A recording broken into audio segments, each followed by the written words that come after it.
Howdy, folks. Thanks for tuning in. Hope y'all doing okay today. So, I wanted to talk about something just that I'm aware of that's happening. And that I hope the people in charge here can learn their lesson in time.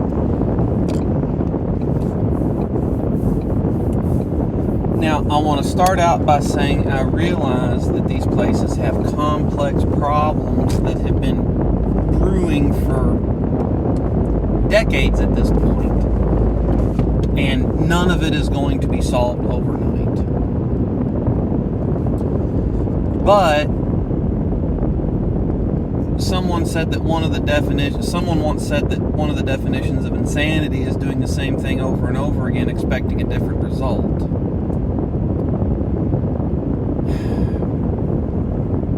California is hemorrhaging citizens. For the first time in decades, they have seen a loss of citizens in the state of California. And the state government in California is so freaked out that they are attempting to charge an exit tax to the wealthy individuals that leave the state of California to get away from the taxes, which I find insane and possibly unconstitutional, not necessarily illegal, because a state can attempt to pass an illegal law, but if you're not residing in the borders of a state or country as a resident or citizen of that state or country, I don't understand the necessity for a private citizen to pay taxes. Now, if a business does operations there, obviously, but as an example of what I'm talking about, and these are just the cases that I know about personally from the personalities that I know and the people that I know, or the personalities I follow, I should say. Ben Shapiro and his company of 100 people have left the state of California. Joe Rogan and his 3 or 4 people that work for him have left the state of California. And the crazy thing is, the majority of Ben Shapiro's organization, the Daily Wire, moved to Nashville, Tennessee to get away from ridiculous California taxes. Only a handful of people stayed in the state of California, specifically the city of Los Angeles. Joe Rogan left, and he's rather wealthy. Elon Musk is attempting to move Tesla's headquarters out of the state of California. And another podcaster I listen to, Dave Rubin, just left. Now, the people who I just rattled off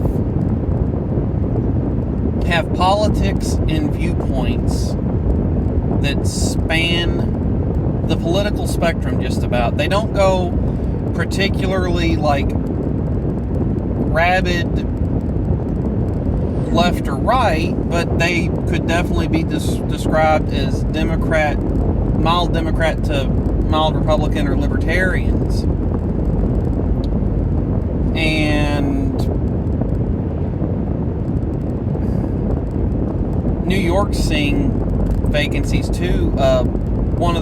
I was listening to Dave Rubin, he was talking about leaving, and when Shapiro left last year, he was trying to get Dave Rubin to leave, and Dave Rubin's like, no, I'm going to stay behind and fight for California. It's just such a great state to see go down the tubes, and I can't leave it undefended, essentially, was his perspective.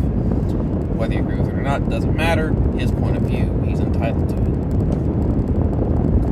it. So Dave Rubin is giving up the fight, and he's moving to Florida. He's bought a house. He was talking with the moving company that him and his husband had contracted, and he said that the problem we're having is there's no one moving to California, so wherever we end up, if we're moving people out of California, we can't find a trip to get us back in the state of California, so we're running back empty.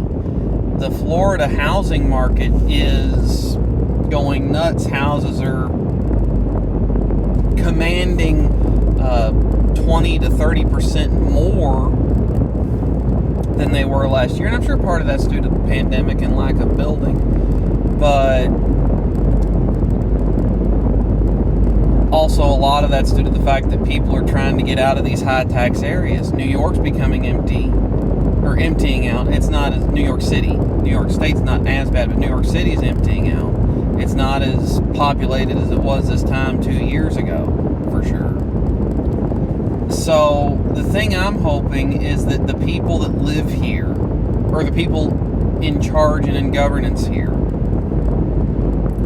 from the citizens that elect the politicians to the politicians themselves, end up learning their lesson from what's happening before it's too late. And what I mean by too late is where the tax base of the state cannot support the spending of the state. I don't know Ben Shapiro or Dave Rubin's wealth, but considering the fact that I've moved a few times, I've helped people move a few times, and there was never a moving van involved that was a U-Haul or a truck.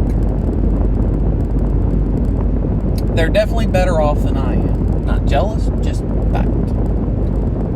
And so they're taking all their money and all their income and all their business income, because, you know, they are an LLC or whatever and paying taxes, and moving all that revenue out of the state of California. And Joe Rogan signed a rather sizable deal with Spotify before right around the time he moved, and none of that money's getting taxed by California. So it concerns me for the people that don't have the means to do it.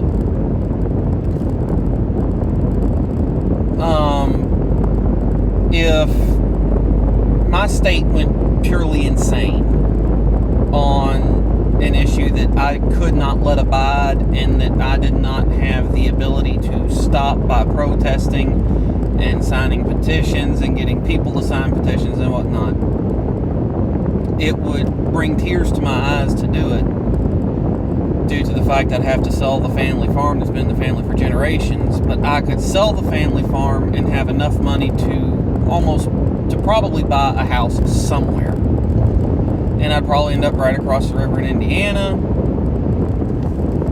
somewhere buying a house, and I'd be a citizen of the state of Indiana. A buddy of mine lives up there. There are perks to it. There are downsides to it. There's laws that both states have that are different. Overall, Indiana would be a win in most categories for me personally right now, with where I'm at financially and as a family man and all that. Indiana would be a little bit of a win.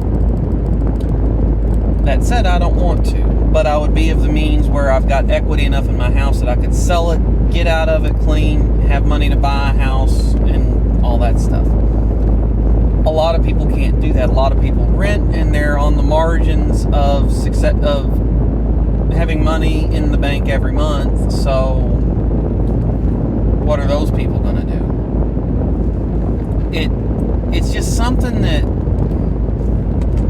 I feel for the people that are low income, stuck in these places, you know, either that were born citizens of these states, the family moved to these states, they moved to these states and things didn't work out for them as well as they had hoped, and they don't have the money in the bank to move out of state or cross country to get away from this.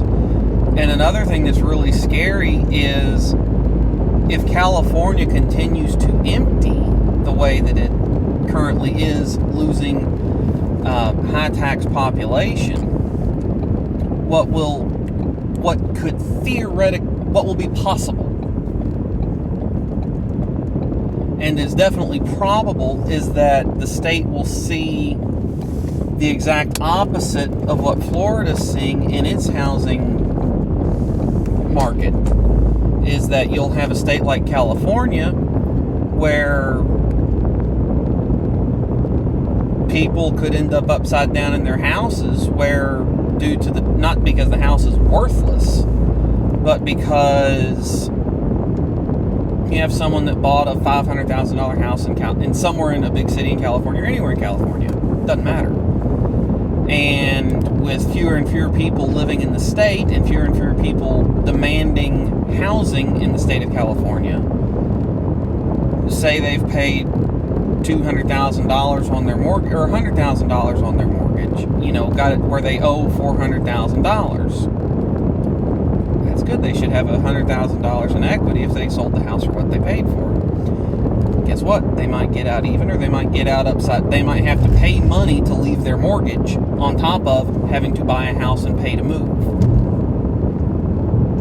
So I feel sorry for the people that are there, that are stuck there. Speaking of people that have left California, I have a cousin that up until tail in the summer, early fall, I don't remember when exactly she moved, but she moved from California to Florida, northwestern Florida area. But she left. She's like, everything's going crazy. Everything shut down. Everything was expensive and insane before COVID, and it's just gotten worse. So I feel sorry for the people that are there. I hope that enough of them can get out cleanly enough without causing I hope enough people can get out to send a message to those in positions of authority and power and those that are driving who gets elected, to send a clear message. But I hope that it's not so many that the state of California implodes, where there's not enough of a tax base, or there's not enough of a tax base to support the government, which would be bad, and that there's not enough demand in real estate for people to sell their houses at least payoff to leave the state, and that they can make a clean exit from the state of California, essentially. That's something that I really hope doesn't happen. I hope that the number of people that it takes to send the message is less than what it takes to cause a meltdown in the government-funded liabilities and in the housing market. That's what I got. Catch y'all next time, folks. Thanks for tuning in.